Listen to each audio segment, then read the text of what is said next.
Hi friends, how are you? I hope you are happy. So let us start our lesson. तर आता आपण आज काय पाहणार आहोत? GL पासून सुरू होणारे किंवा ग्ल पासून सुरू होणारे जोड शब्द.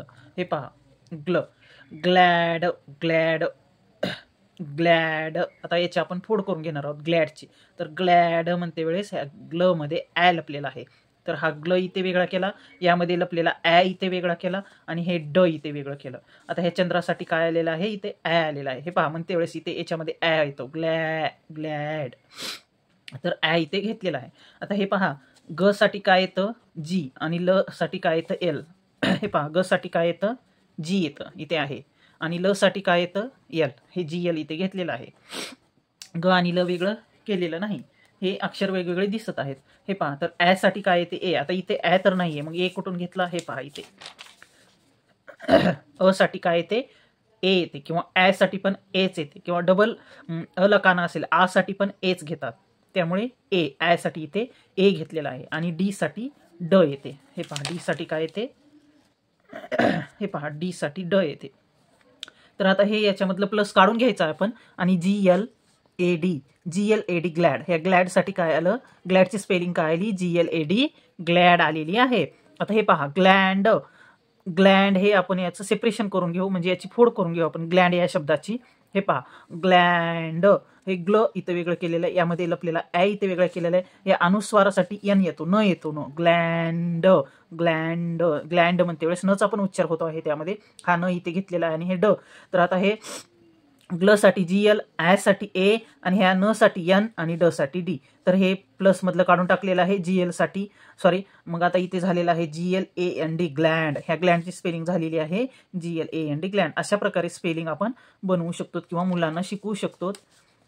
किंवा ट्युशन घेते वेळेस पण तुम्ही हे शिकवू शकता, किंवा तुमच्या मुलांना तुम्ही शिकवू शकता, किंवा तुम्हालाही इंग्लिश शिकायचे असेल तर हे तुम्ही एक वेळेस या व्हिडिओवरती नजर टाका. हा व्हिडिओ पाहून घ्या, तुम्हाला आपोआप येऊन जाईल. विशेष असं पाठ करत बसण्याची गरज नाही. तर मुलांनाही पाठ करावं लागेल, आपल्याला पाठ करायची गरज नाही. हे पहा, ग्लास. ग्लासची आपण इथे फोड केलेली आहे. हा ग्ल इथे घेतलेला आहे. ग्लास म्हणते वेळेस ग्लास म्हणते वेळेस त्यामध्ये आ लपलेला आहे. यामध्ये या कान्यासाठी काय येतो? आ येतो. इथे ग्लला हा काना लागलेला आहे, म्हणजे आ. त्यामध्ये काय लपलेला आहे? ग्ल प्लस आ मिळून ग्ला होतो. तर ग्ल इथे वेगळं केलं, यामधलं आ इथे वेगळं केलेलं आहे आणि हे स इथे वेगळं केलेलं आहे. तर ग्ल साठी GL, आ साठी ए आणि स साठी एस. तर GLASS. तर ह्या स साठी इथे आपण डबल एस घेतो, कारण यावरती जोर पडतो, ग्लास म्हणून डबल एस, ग्लास. अशा प्रकारे हे पहा, ग्लेन. आता हे पहा, ग्लेन. हे पहा, आता हे पहा, ग्लेन.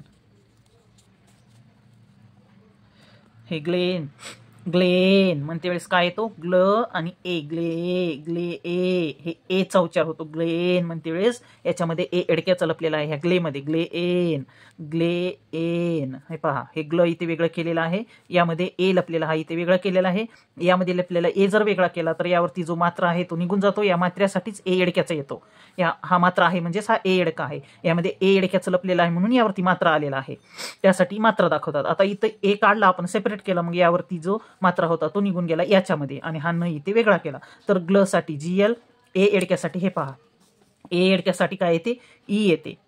आणि गै जर असेल, गै, तर काय? आई. गै म्हणजे काय? GAI. गाईसाठी काय? गै, आई येत, आई. मग इथे काय येईल? ऐ आणि GAI येईल. दोन मात्र्यासाठी काय येईल? AI येईल. तर इथे पहा, एक मात्र आलेला आहे म्हणून ए साठी ई आणि न साठी एन. GLEN. ग्लेनची स्पेलिंग अशा प्रकारे बनलेली आहे. आता हे पहा, ग्लिंट आहे. ग्लिंट इथे अनुस्वार आहे वरती. गला अर्ध ग घेतलेले, ल जोडलेले, याला वेलंटी दिलेले आहे आणि वरती अनुस्वार आहे. आता हे पहा, ग्लिंट. ग्ली म्हणते वेळेस ई लपलेला आहे ह्या ग्लीमध्ये. ह्या वेलांटीसाठी काय येतो? ई येतो. ह्या वेलांटीसाठी ई येतो. हे पहा, इथे ई आपण सेपरेट केलेला आहे. ग्ली घेतलेला आहे, प्लस ई यामध्ये लपलेला, आणि ह्या अनुस्वारासाठी एन येतो, न येतो आणि ट. अशा प्रकारे इथे ग्लिंट म्हणते वेळेस ग्ल मध्ये ईचा पण उच्चार होतो आणि नचा पण उच्चार होतो. ग्लिंट. पहा, नचा पण उच्चार होत आहे, तो न इथे वेगळा केलेला आहे. ग्ल साठी GL, इथे वेलांटी घ्यायची नव्हती, ही चुकून घेतली गेलेली आहे. या वेलांटीसाठी इथे ई घेतलेला आहे आणि हे न आणि हे ट इथे लिहिलेलं आहे. तर ह्या ग्ल साठी GL, ई साठी आ येतो, न साठी एन येते आणि ट साठी टी येते. तर ग्लिंटची स्पेलिंग बनते GLINT. आता हे पहा, ई साठी काय येते? ई इमारतीसाठी काय येते, सॉरी ई लिंबूसाठी ई इमारतीसाठी आय येते. हे पहा, ई साठी आय येते आणि दीर्घ ई साठी डबल ई येत असते. तर इथे रस्वच ई येतो, ग्लिंट. ग्लिंट पटकन म्हटलं जातं. जर थोडा दीर्घ उच्चार झाला तर दुसरी वेलांटी येत असते, त्यामुळे काय डबल ई येईल. दीर्घ उच्चार असल्यानंतर दीर्घ ई आले असेल तर इथे रस्व ई आलेले म्हणून आय येते. इथे पहा ग्लिच. ग्लिचचा पण उच्चार ग्लिच म्हणते वेळेस ग्लिचचा पण पटकन उच्चार होतो, ग्लिच. म्हणून काय पहिली वेलांटी. तर पहिल्या वेलांटीसाठी रस्व ई. हे पहा, ग्ल वेगळं केलेलं, यामध्ये ई लपलेला वेगळा केलेला आणि हे च वेगळं केलेलं. ग्ल साठी GL, आय ई साठी आय आणि च साठी TCH घेतलेला आहे. आता तुम्ही म्हणाल च साठी TCH कसं काय, तर च साठी काय काय येते याचा पण व्हिडिओ मी बनवलेला आहे, तो तुम्ही तिथे जाऊन पाहू शकता. च साठी टी साठी काय काय येते याचा पण मी व्हिडिओ या माझ्या चॅनलवरती बनवलेला आहे, तो तुम्ही तिथे जाऊन पाहू शकता. हे पहा, TH च साठी TCH येते. तर ग्लिचची स्पेलिंग बनते GLITCH, ग्लिच. अशा प्रकारे ग्लिचची स्पेलिंग बनते. आता हे पहा, ग्लोब. ग्लोब म्हणते वेळेस ओचा उच्चार होतो, ओचा. ग्लोब म्हणजे हे ग्ल इथे वेगळं केलेलं आहे. ह्या एक काना आणि वरती मात्रा याच्यासाठी काय येतं, ओ येतो. यामध्ये ओचा उच्चार पण लपलेला आहे आणि एक काना एक मात्र्यासाठी ओ यामध्ये आपण ऍड केलेला असतो हा स्वर. मग हे स्वर आणि व्यंजन मिळून एक अक्षर, एक शब्द बनलेला असतो किंवा अक्षर बनतो एक.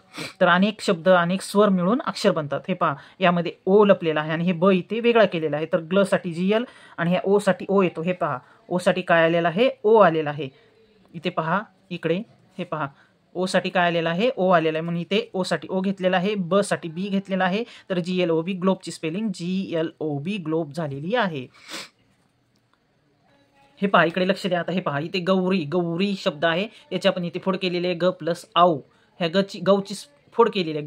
गौ म्हणते वेळेस ग आणि मध्ये आऊ लपलेला आहे, म्हणून हे ग वेगळं केलेलं आहे, त्यातलं आऊ वेगळं केलेलं आहे. तर ग साठी जी आलेला आहे आणि आऊ साठी काय येते, AU. तर हे AU इथे लिहिलेले आहे आणि ह्या र ची फोड इथे खाली केलेली आहे. हे पहा, र ची फोड र प्लस दीर्घ ई म्हणजे काय डबल ई येते. पण अक्षराच्या शेवटी, एखाद्या अक्षराच्या शेवटी जर दुसरी वेलांटी आलेली असेल तर तिथे आयच घेतात. एखाद्या अक्षराच्या शेवटी आ आलेले असेल तर डबल ए नाही घेत, फक्त एकच ए घेतात. हे पहा, मीना यामध्ये आ लपलेला आहे, पण आ साठी हे पहा इथे डबल ए आहे.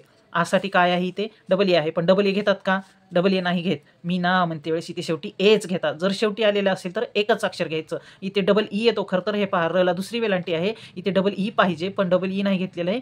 इथे शेवटी आलेला आहे अक्षराच्या, म्हणून आयच घेतलेला आहे, आय. म्हणून गौरीची स्पेलिंग झाली ग ला G, आऊ ला AU आणि आर ला र आणि त्या वेलांटीसाठी ई आलेला आहे, तर त्या ई साठी घेतलेला इथे आय. अशा प्रकारे ही गौरीची स्पेलिंग बनते.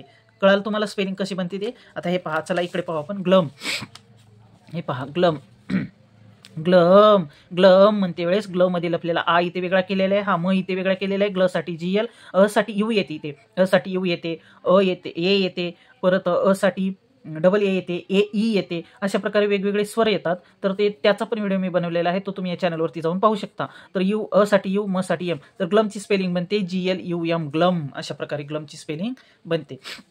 ग्लाइड म्हणते वेळेस ग्ल मध्ये आ लपलेला आहे, परत ई इथे सेपरेट केलेला आहे आणि हा ड इथे वेगळा केलेला आहे. तर ग्ल साठी GL, आ साठी इथे आय घेतलेला आहे, आ साठी इथे आय येतो. तर आ आणि ई ह्या दोन्हीसाठी इथे आयच घेतलेला आहे आणि ड साठी डी. GLID ग्लाइडची स्पेलिंग अशा प्रकारे बनते. ग्लो म्हणते वेळेस ओ लपलेला इथे वेगळा केलेला आहे, ग्ल वेगळं केलेलं आहे, त्यामधला लपलेला ओ इथे वेगळा केलेला आहे. ग्ल साठी GL, ओ साठी W. आता ओ साठी ओ. हे पहा, ओ साठी काय येते, ओ. पण हे डब्ल्यू कुठून आलं, आता डब्ल्यू हे सायलेंट असतं. एखाद्या अक्षरामध्ये एखाद्या शब्दामध्ये एखादं अक्षर सायलेंट असतं, इंग्लिशमध्ये सायलेंट वर्ड असतात. तर हा डब्ल्यू यामध्ये सायलेंट आहे, GLOW ग्लो. अशा प्रकारे हे पहा, ग्लेव म्हणते वेळेस यामध्ये ए एडक्याचा लपलेला आहे, हे ग्ल वेगळं केलं, यामध्ये लपलेला ए एडक्याचा वेगळा केला, म्हणून यावरतीचा मात्रा निघून गेला आहे. मात्र्यासाठी ए एडक्याचा आलेला आहे आणि हा व इथे वेगळा केलेला आहे. ग्ल साठी GL, ए एडक्यासाठी ई येते. हे पहा, ए एडक्यासाठी ई येते, हे ई इथे घेतलेलं आहे, व साठी डब्ल्यू घेतलेला आहे. तर ग्लेवची स्पेलिंग बनलेली आहे GLEW, ग्लेव. अशा प्रकारे थोडा व्हिडिओ मोठा होऊ नये म्हणून मी फास्ट सांगत आहे. हे पहा, ग्ल मध्ये ऑ लपलेला आहे,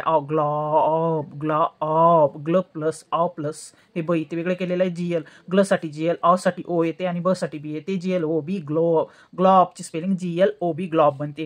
ग्लूम. आता हे पहा, ग्लूमचा उच्चार थोडा दीर्घ होतो, म्हणून इथे दुसरी वेलांटी आलेली आहे. हे ग्लूम म्हणते वेळेस ग्ल मध्ये ऊ लपलेला आहे, दीर्घ ऊ लपलेला आहे, म्हणून हे ग्ल वेगळं केलेलं आहे. हे दीर्घ ऊ याच्यातलं वेगळं केलेलं आहे आणि हे हा जो उकार आहे तो निघून गेलेला आहे. तो उकार ह्या ऊ मध्ये लपलेला असतो. मग ऊ वेगळा केला म्हणून उकार निघून गेला म्हणून ग्ल वेगळं केलेलं आहे. ऊ वेगळं केल्याने हे म इथे वेगळं केलेलं आहे. तर ग्ल साठी GL, दीर्घ ऊ साठी हे पहा काय आलेलं आहे, दीर्घ ऊ साठी डबल ओ येते म्हणून इथे डबल ओ. तर ग्ल साठी GL, ऊ साठी डबल ओ आणि म साठी M येते. हे पहा आता म साठी M कुठे आहे हे पहा, म साठी M येते. अशा प्रकारे ग्लूमची स्पेलिंग बनते GLOOM ग्लूम. तर अशा प्रकारे तुम्ही स्पेलिंग बनवू शकता, मुलांना शिकवू शकता, ट्युशन घेऊ शकता किंवा तुमच्या स्वतःच्या मुलांना इंग्लिश स्कूलमध्ये असतील त्यांना कशी स्पेलिंग बनवावी शिकवायचं असेल तर तुम्ही अशा प्रकारे शिकू शकता किंवा तुम्ही स्वतःही इंग्लिश बनवणं या व्हिडिओमुळे शिकू शकता. तर हे व्हिडिओ खूप युजफुल आहे, तुम्ही नक्की पहा, सर्वांना शेअर करा. ज्यांना याचा फायदा होईल त्यांना तुम्ही शेअर करा हे व्हिडिओज. त्यामुळे तुम्हाला कोणालाही इंग्लिश शिकता येईल, त्यांची इंग्लिश त्यांना इम्प्रूव्ह करता येईल. तर हा व्हिडिओ पाहिल्याबद्दल थँक्स